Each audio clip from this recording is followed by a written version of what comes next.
If you want to make sure your business looks rocking online, then you need to get your colors down. In this video, we're going to be showing you how to choose them and use them to stand out online. We'll be letting you in on the one thing that you absolutely must do before picking your brand values, and some design laws that you must never, ever break. Ever. Getting back together. This is not a time for Taylor Swift. Do the beep. How to choose your brand colors. If you do a quick Google image search for brand colors, then you'll find thousands and thousands of different diagrams and charts showing you what each color means. There's actually 1,000,004 different charts 1,000,004 on Google. But, quite frankly, none of that really matters unless you know what you want your brand to actually reflect in the first place. Is that right? Are we centered?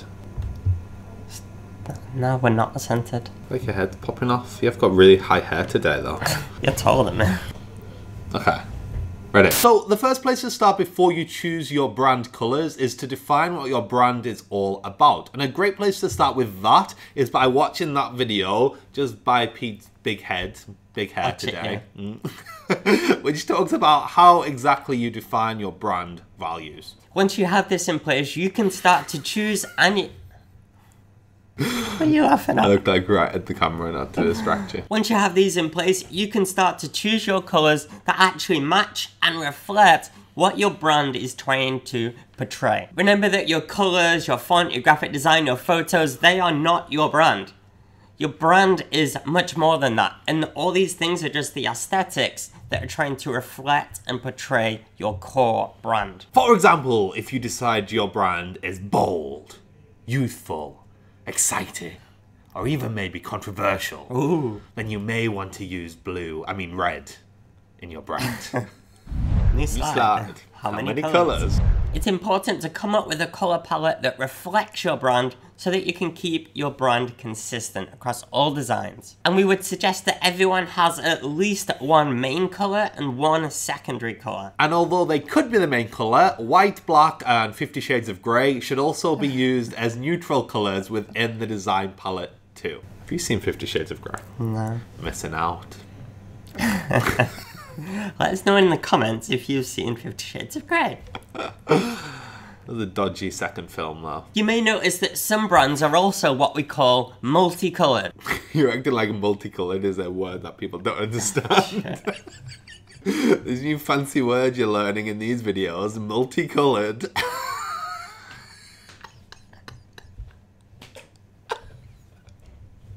I'm trying to do this. My face has got multicolored.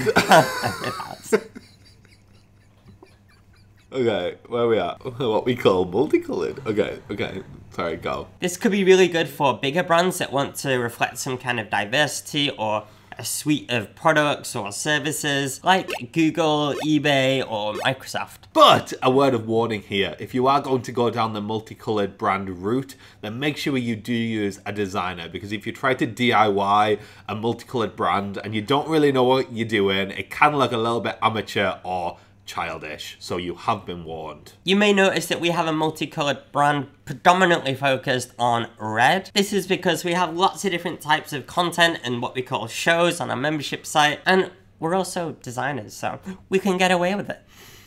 Don't disagree. It'll hurt our feelings. But actually this wasn't always the case, was it, Andrew? Our brand used to actually be orange and blue.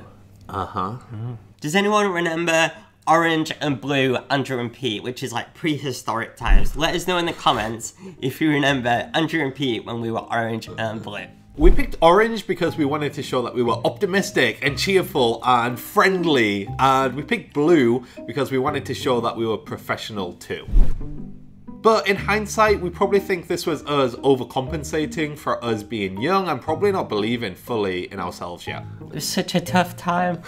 However, as we've developed as a brand and a company, we've grown so much more in confidence so that we can be comfortable with who we really are, which is a much more daring and bold brand. Woo! So that's why we're predominantly red. That was definitely a red dance move. Exactly.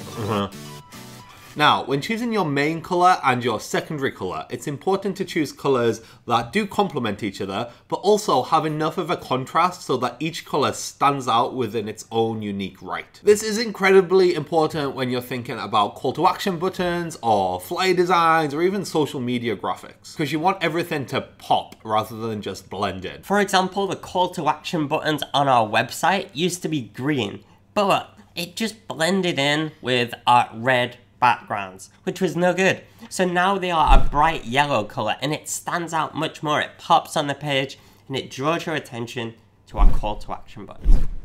Using and abusing your brand colors. Just like your photos and fonts, your brand colors need to be consistent across the board too. So make sure you have them wrote down somewhere extremely handy so you can always get access to them. We in fact have a whole page on our website with every brand color we use and all their hex codes listed. A hex code is a unique code for any shade of color, which looks like a hashtag followed by 6 characters. And these come in really handy because most design software allows you to input your hex code so you can get the exact brand color match. But if you don't know yours or want to be a bit nosy and find out what everybody else's is, then there's a cool Google Chrome plugin called Color Picker, which lets you actually find the hex code of any color on any website.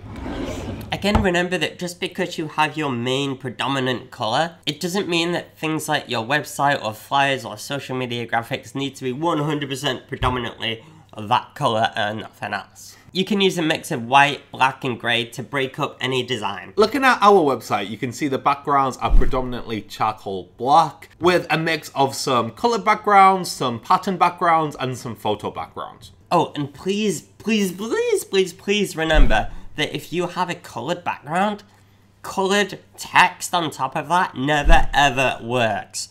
Unless, exception to the rule, it's a very light color like yellow or cream or white. Seriously, white text on colored backgrounds.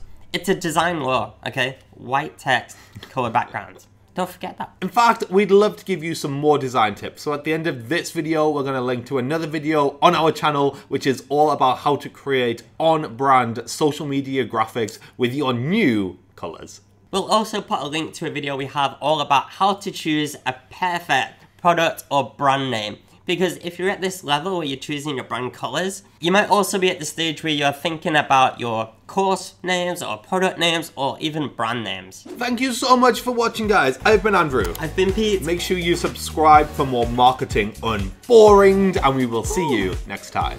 Bye.